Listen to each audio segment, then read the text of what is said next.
In this video, I'm going to show you how to create this easy and smooth text reveal in Davinci Resolve. To get started, I just added a background video to my timeline that I'd like to add my text reveal to. Let's begin by going over to the effects library. In the toolbox, select the titles option. Then drag Text Plus above your video on the timeline. To edit your text, just select your text clip on the timeline and go over to the inspector. Under Stylized Text, change the text to your liking.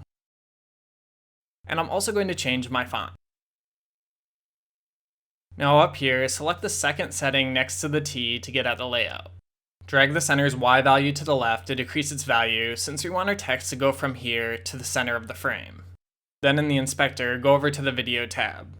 Under Cropping, increase the crop bottom value to just barely cover up your text. Then on the timeline, position the time marker to where you want to start revealing your text. Now let's go back over to the Fusion tab.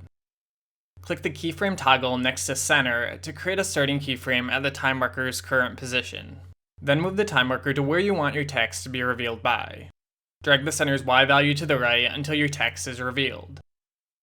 This will automatically create a second keyframe at the time marker's position.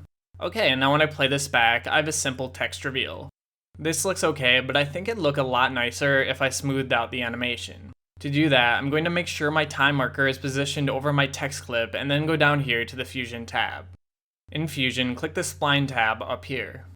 In the Spline window, select the checkbox next to Template. And I'm just going to drag this bar down here so that I can see both of my keyframes. Drag to select both of the squares which represent your keyframes. Then click this little curved line down here to smooth out your animation. Okay, this looks a tad smoother, but let's make our ease in a little more dramatic. To do that, just drag the point connected to either line. Okay, and now when I go back to my Edit tab and play this back, my animation looks smoother. If you'd like your animation to play faster or slower, just go back to the Fusion tab and drag one of the keyframes further away or closer to the other one. Okay, I think the speed suits my text nicely. Alright, and that's it for this tutorial. Thanks for watching and see you next time.